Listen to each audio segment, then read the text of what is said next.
Su nombre, Tamara Samsonova. Su apodo, la abuela caníbal.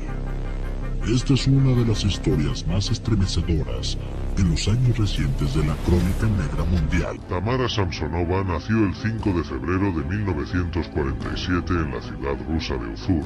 Se graduó en la escuela secundaria y, posteriormente, se trasladó a Moscú para licenciarse en el Instituto Estatal de Lingüística, actual Universidad Estatal.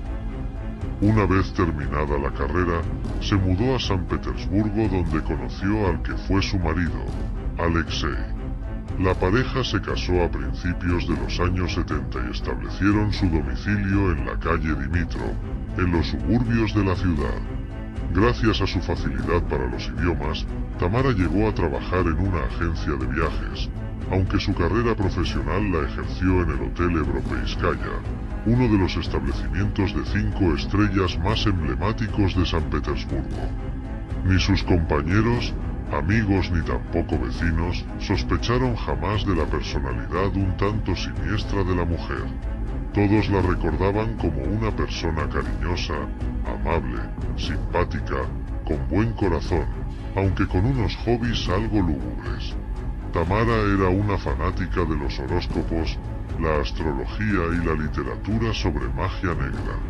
Y, con los años, se obsesionó con uno de los peores asesinos en serie soviéticos, Andrei Chikatilo, el carnicero de Rostov. Una de sus vecinas, Marina Krivenko, se asombró del enorme interés de Tamara por un personaje tan sanguinario como Chikatilo.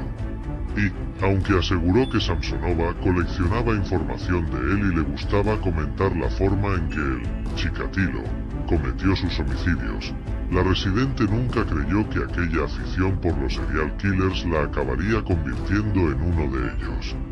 Su primera incursión delictiva se produjo en el año 2000 con la desaparición de su marido Alexei.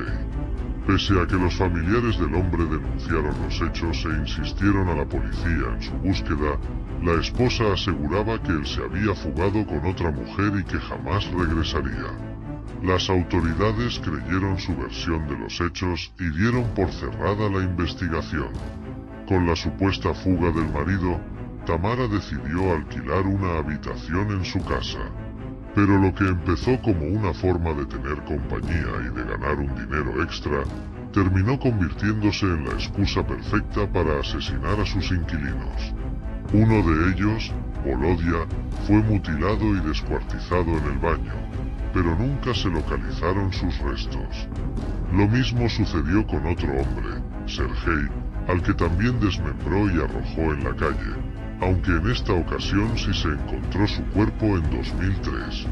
El cadáver no tenía ni brazos ni piernas. Si alguien preguntaba a Tamara por la ausencia de alguno de sus huéspedes, ella siempre ponía alguna excusa. Nadie sospechó que detrás de aquella mujer de apariencia gentil se escondía la mente de una asesina. Ni siquiera cuando en alguna conversación decía «seré popular y famosa» o «causaré sensación». Su círculo cercano no sabía a qué se estaba refiriendo con dichas afirmaciones, pero tras su último crimen todos cayeron en la cuenta. El objetivo de Tamara era matar para alcanzar la fama. Lo cumplió en el año 2015, al mudarse temporalmente con su amiga Valentina Nikolaevna Ulanova, de 79 años. En marzo de aquel año, Samsonova inició unas reformas en su domicilio y necesitaba un lugar donde permanecer hasta que terminaran los obreros. Valentina se ofreció a acogerla y, durante varios meses, ambas ancianas compartieron piso. Las labores de remodelación concluyeron en julio, pero Tamara se negaba a regresar a su hogar, algo que incomodaba sobremanera a Valentina. Se sentía como una invitada en su propia casa. La tensión y las continuas fricciones deterioraron su amistad. Discutían por cualquier motivo y Valentina empezó a cansarse de la actitud de Tamara. La noche del 23 de julio se produjo el último rifirrafe entre ambas mujeres por una pila de platos sin fregar. Aquello fue el detonante para que la asesina planificase su último crimen. Compró somníferos y los machacó y añadió a una ensalada Olivier.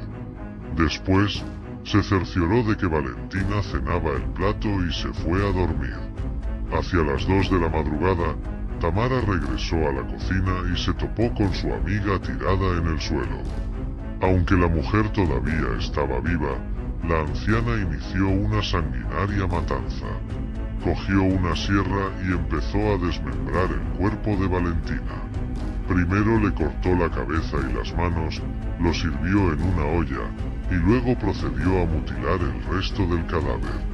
Para disimular el delito cometido, Tamara envolvió las partes rebanadas en bolsas de plástico, también en una cortina de ducha, y las colocó en diferentes lugares cercanos al bloque de apartamentos para evitar la identificación de su víctima. Durante varias horas, Tamara sacó hasta 7 bolsas de basura negras para abandonarlas en un terreno próximo a su casa. Además, arrojó la cacerola con la cabeza y las manos a un contenedor, pero nunca aparecieron. Todo este periplo criminal fue grabado por las cámaras de seguridad del edificio y de las calles adyacentes. En las imágenes, que todavía circulan por internet, se puede ver a Tamara, ataviada con un chubasquero azul, arrastrando los restos por la calzada. Unos días más tarde, el olor nauseabundo de los desechos humanos puso en alerta a los bomberos. Tras el macabro hallazgo, la policía inició una investigación para aclarar lo sucedido. Una de sus primeras tareas fue examinar las cámaras de seguridad de la zona por si descubrían al responsable. Esto les permitió visualizar imágenes de una mujer vestida de azul trasladando pesadas bolsas de basura. Acto seguido, trazaron el posible recorrido de la desconocida, lo que los llevó directamente a un reguero de sangre procedente del edificio de Samsonova. Piso por piso, los agentes fueron interrogando a los vecinos y, para cuando la asesina abrió la puerta y vio a la policía, esta gritó un «¡Fui yo!». Con esta confesión, las autoridades llevaron a la sospechosa a comisaría donde, aparte de confirmar el asesinato de Valentina, también reveló otros 10 asesinatos más. «No es mi primer asesinato, he matado a otras personas». Entretanto, la policía registró las viviendas de Valentina y Tamara en busca de pruebas y encontraron la bañera con sierras y cuchillos llenos de sangre, la nevera con restos humanos almacenados en papel de aluminio, libros de magia negra y astrología, multitud de información sobre Andrei Chikatilo y varios diarios escritos en ruso, inglés y alemán. En estos últimos, la anciana relataba los asesinatos perpetrados, como se había comido los pulmones de una de sus víctimas, e incluso dibujaba el modo en que desmembraba a sus víctimas. «Maté a mi inquilino Volodia, lo corté en pedazos en el baño con un cuchillo. Puse los pedazos de su cuerpo en bolsas de plástico y los tiré en diferentes partes del distrito de Frunzensky», decía uno de esos extractos. Llegaron a denominarla Baba Yaga, nombre de un personaje del folclore eslavo que representa a una anciana que engañaba a sus víctimas para comérselas. Antes de tomar las medidas médicas oportunas, el juez Chebotaryov concedió la palabra a Tamara. «Aquí hay un ambiente sofocante. ¿Puedo salir?», espetó la acusada de primeras. Luego, añadió, «Me he estado preparando toda mi vida para esta vista, señoría, durante décadas, lo hice todo deliberadamente». Y agregó, «Estuve preparándome para esta acción judicial durante decenas de años. Todo se hizo deliberadamente». No tengo dónde vivir, soy una persona anciana y dejé todo a propósito. Lo he pensado 77 veces y decidí que debo ir a prisión. Moriré allí y probablemente me enterrará el Estado. Con este último asesinato cierro un capítulo.